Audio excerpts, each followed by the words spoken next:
ആന്റനായ ministries YouTube ചാനലിലേക്ക് ഏവർക്കും സ്വാഗതം.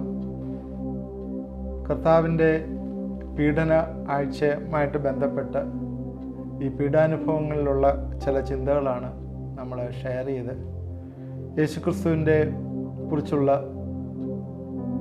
പഴയ നിയമത്തിൽ നിന്നുള്ള പ്രൊഫസിയുമായിട്ട് ബന്ധപ്പെട്ട് കർത്താവ് കഷ്ടം സഹിക്കേണ്ട ആവശ്യതയെക്കുറിച്ചുമൊക്കെയാണ് കഴിഞ്ഞ ദിവസങ്ങളിൽ പറഞ്ഞത്. അതുമായിട്ട് ചേർന്ന് തന്നെ ക്രോസുമായിട്ട് ബന്ധപ്പെട്ട് ചില കാര്യങ്ങൾ ഇന്നും ചിന്തിക്കാം എന്ന് വിചാരിക്കാം.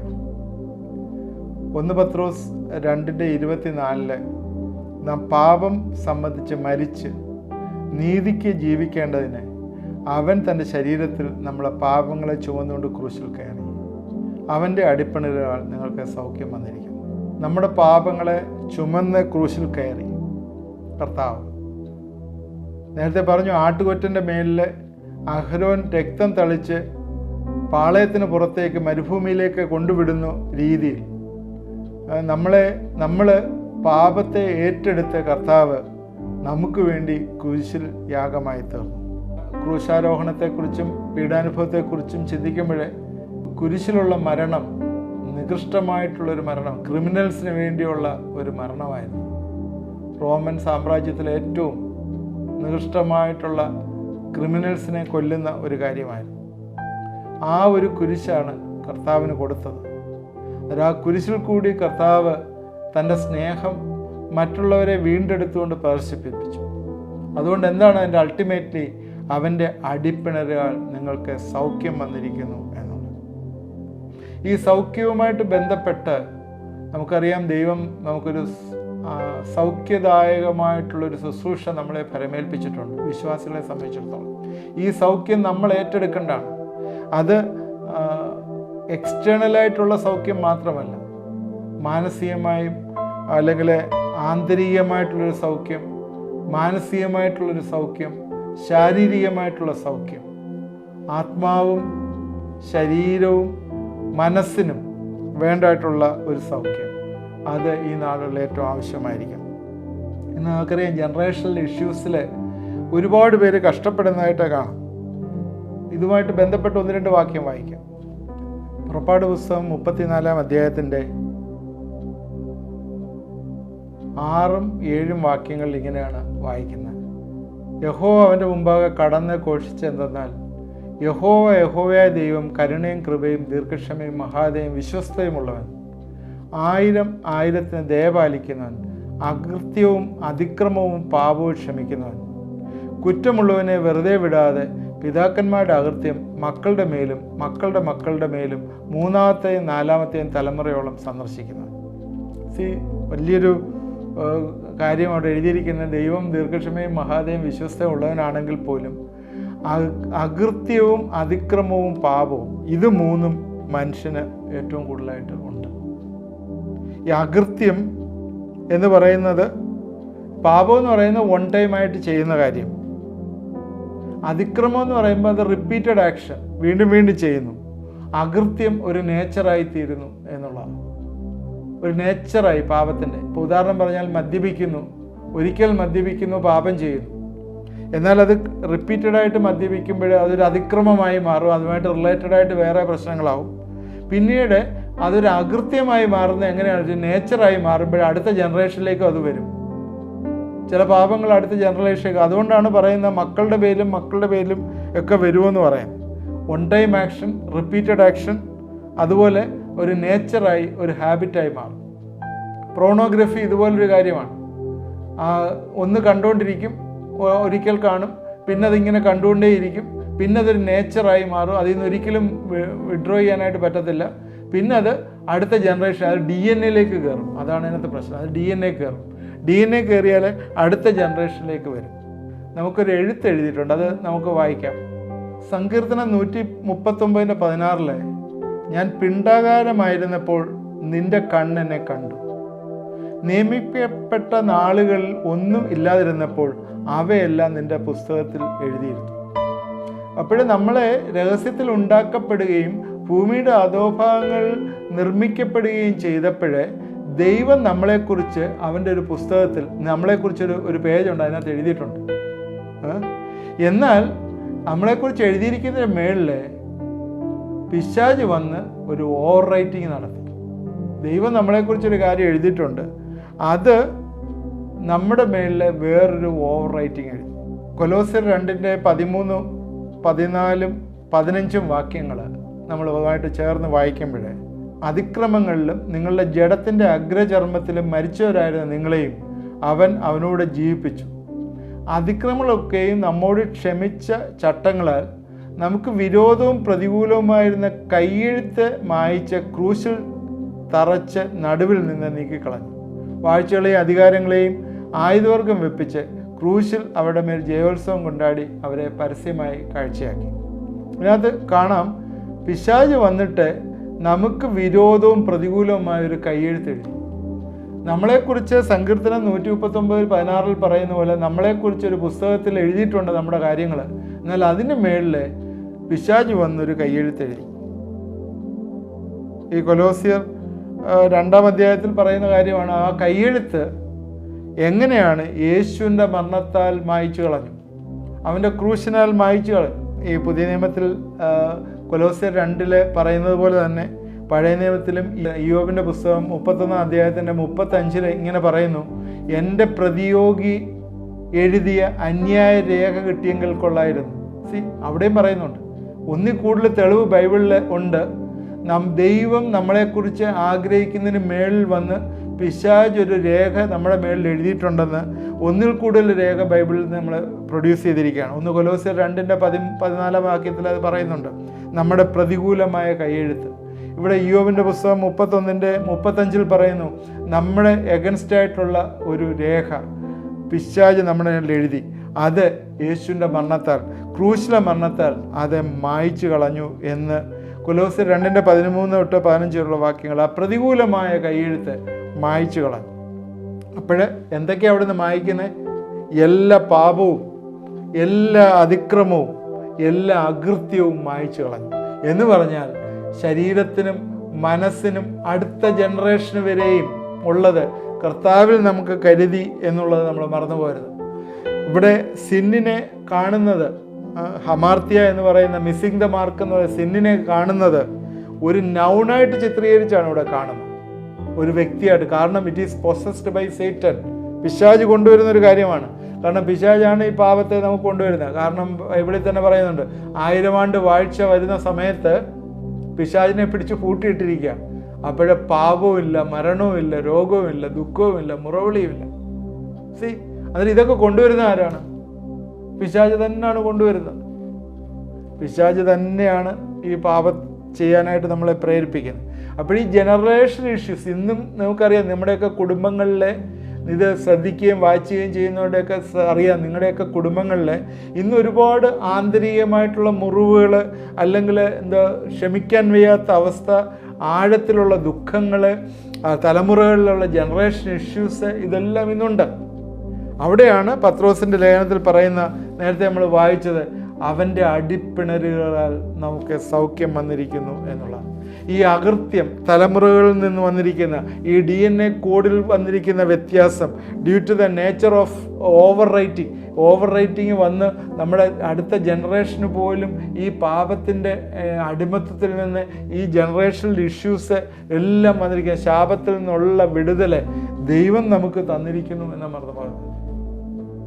പഴയ നിയമത്തിൽ പറയുന്നതും അതിൽ നിന്നുള്ള വിടുതലും എല്ലാം കർത്താവ് നമുക്ക് അവൻ്റെ കുരിശിനാൽ നമുക്ക് തന്നു.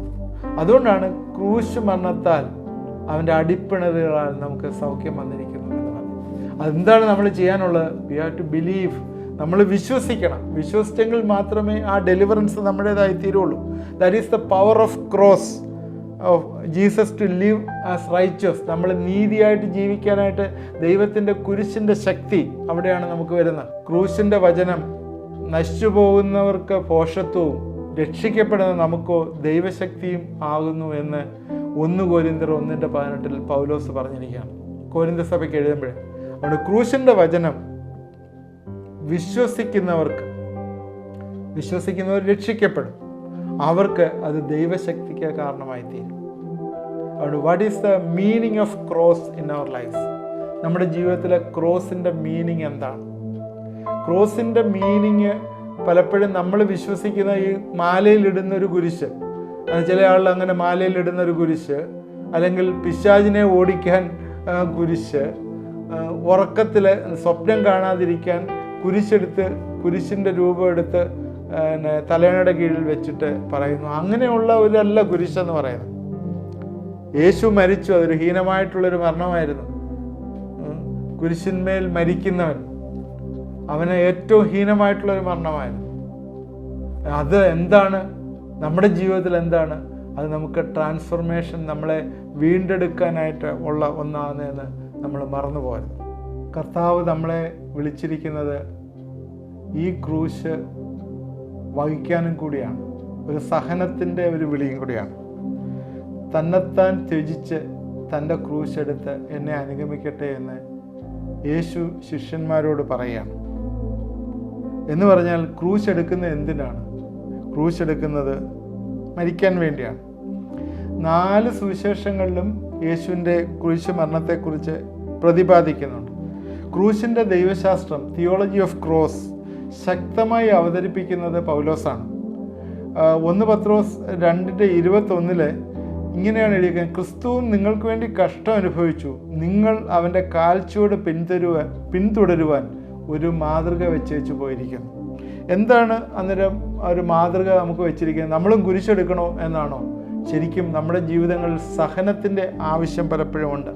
നമുക്ക് കർത്താവിൻ്റെ വഴി പിന്തുടരുമ്പോഴേ ഒരു സന്തോഷം എപ്പോഴും ഈ പറയുന്ന പോലെ ഒരു പ്രോസ്പെരിറ്റി തരുന്ന ഒന്നല്ല. അതിനൊക്കെ ഉപരിയായിട്ട് അതൊരു ശക്തിയുടെ ചിഹ്നമാണ്, സഹനത്തിനുള്ള ചിഹ്നമാണ്. അതായത് ഈ ശക്തി എന്തിനാണ് ദൈവം തരുന്നത്? ശക്തിയില്ലായ്മയിൽ പ്രകടമാകുന്ന ശക്തി, പവർ ഇൻ പവർലെസ്നെസ്.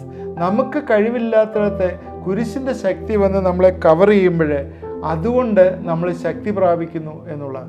കർത്താവിൽ വിശ്വസിക്കുമ്പോഴേ ആ കർത്താവിൻ്റെ ശക്തി നമ്മളിലേക്ക് വരികയാണ്. അത് പരിശുദ്ധാത്മാവിൻ്റെ ശക്തിയാണ്. എന്നാൽ കർത്താവിൽ വിശ്വസിക്കുമ്പോഴേ ആ സഹനത്തിനുള്ള ശക്തിയും കൂടി നമുക്ക് കിട്ടും എന്നുള്ളത് നമ്മൾ മറന്നുപോയത്.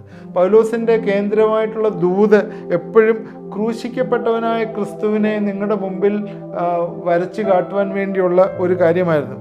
യേശു കുരിശിലേറി അതുപോലെ തന്നെ കർത്താവിൻ്റെ സഹനത്തിലും നമ്മളെ ഇൻവോൾവ് ചെയ്യണം എന്ന് പൗലോസെ പഠിപ്പിക്കുന്നുണ്ട്.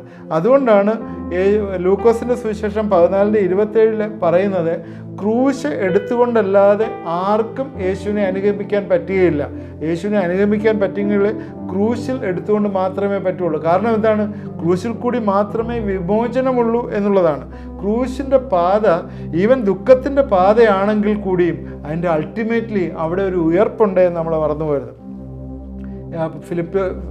ഫിലിപ്പിയർക്കെഴുതിയ ലേഖനത്തിലും പൗലോസ് പറയുന്ന ഏതാണ്?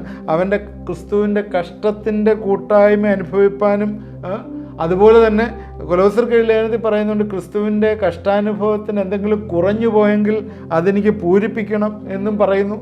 റോമർക്കെഴുതിയ ലേഖനത്തിൽ പറയുന്നു നാം അവനോടുകൂടെ തേജസ്കരിക്കപ്പെടേണ്ടതിന് അവനോട് കഷ്ടം അനുഭവിച്ചേ പറ്റുകയുള്ളൂ എന്ന് പറയുന്നു.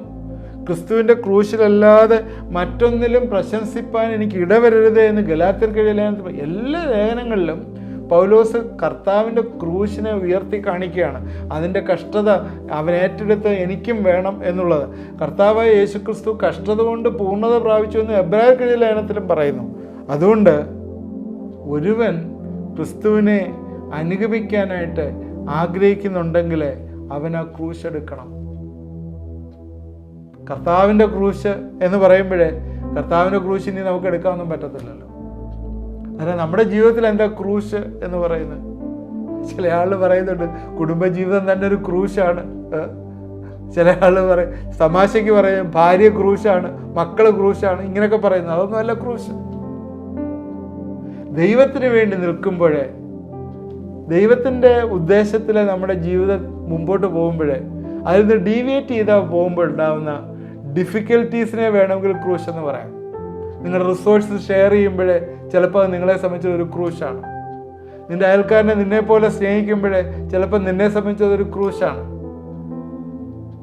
അനീതിയുള്ളൊരു സമൂഹത്തിൽ നീതിയോട് ജീവിക്കുമ്പോഴേ അതൊരു ക്രൂശാണ്. സുവിശേഷം മറ്റുള്ളവരോട് ഷെയർ ചെയ്യുമ്പോഴേ നിങ്ങൾക്കുണ്ടാകുന്ന പീഡനങ്ങൾ ഒരു ക്രൂശാണ്. അല്ലാതെ ജീവിതത്തിലൊരു പ്രയാസം വരുമ്പോഴും ഒരു രോഗം വരുമ്പോഴും ഒന്നുമില്ല ക്രൂശാകുകയല്ല. അതൊന്നുമില്ല ക്രൂശ്. അതൊക്കെ പിശാചിൻ്റെ ചില കളികളുണ്ടോ മാത്രമേ ഉള്ളൂ. എന്നാൽ ജീവിതത്തിൽ ക്രൂശ് എടുത്തുകൊണ്ട് ദൈവത്തിന് വേണ്ടി നിൽക്കാനായിട്ട് നമുക്ക് കഴിയുമ്പോഴേ അവിടെയാണ് വലിയ മഹത്വവും ഉയർപ്പിൻ്റെ ശക്തിയും വരുന്നത്.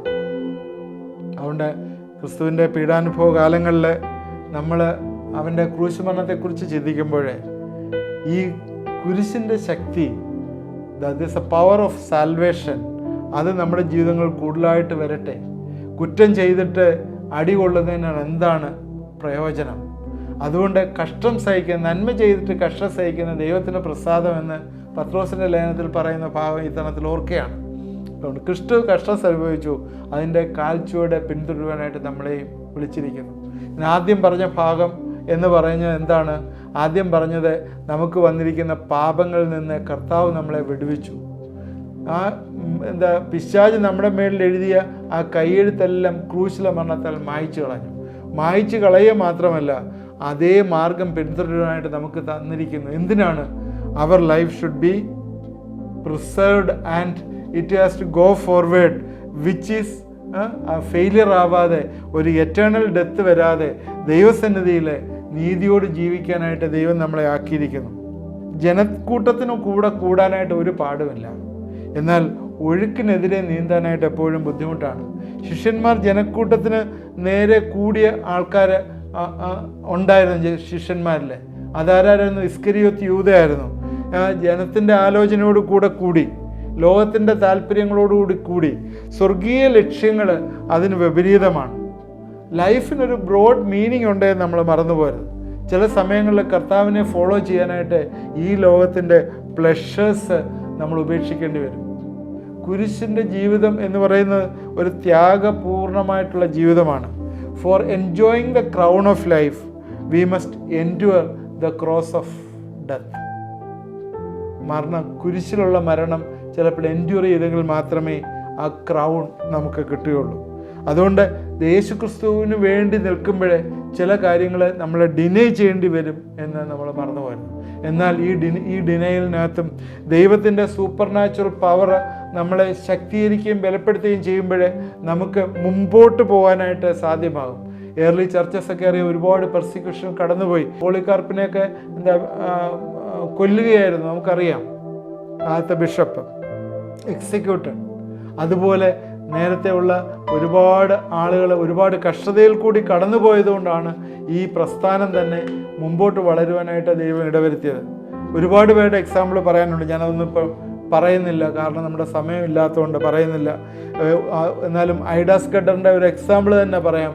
കർത്താവിന് വേണ്ടി നിലനിന്നതുകൊണ്ടാണ് ഇന്ത്യയിൽ വന്നിട്ട് സുവിശേഷം പറവാനായിട്ട്, അല്ലെങ്കിൽ നമ്മുടെ മുമ്പിലുള്ള ഏറ്റവും പ്രധാനപ്പെട്ട ഹിസ്റ്ററി നിങ്ങൾക്ക് അറിയാമല്ലോ, വെല്ലൂർ മെഡിക്കൽ കോളേജ് ഫോം ചെയ്യാനായിട്ട് കാരണമായി തീർന്നത് തന്നെ അവരുടെ ജീവിതം അതിനുവേണ്ടി ഒഴിഞ്ഞു വെച്ചത് കൊണ്ടാണ്. Taking the cross for others.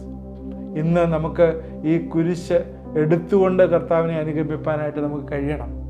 അതാണ് സഹനത്തിൻ്റെതായിട്ടുള്ള വലിയൊരു മാതൃക കർത്താവ് തന്നെ. അങ്ങനെ ചെയ്യുമ്പോഴേ അവിടെ ഒരു വലിയ വിക്ടറി ഉണ്ട്, വലിയൊരു വിജയമുണ്ട്. ആ വിക്ടറിയിലാണ് ബാക്കിയുള്ള നമ്മുടെ ട്രഡീഷണലായിട്ടുള്ള പാപങ്ങളും നമ്മുടെ മേളിൽ എഴുതപ്പെട്ട പാപങ്ങളും എല്ലാം മായ്ച്ചു കളയപ്പെടുന്നത്. അതെല്ലാം കർത്താവിൻ്റെ ക്രൂശിൽ മായ്ച്ചു കളയപ്പെട്ടു. അവിടെ ഇന്ന് ഞാൻ പ്രാർത്ഥിക്കാനായിട്ട് പോവുകയാണ്. നിങ്ങൾ എന്നോട് ചേർന്ന് പ്രാർത്ഥിക്കണം.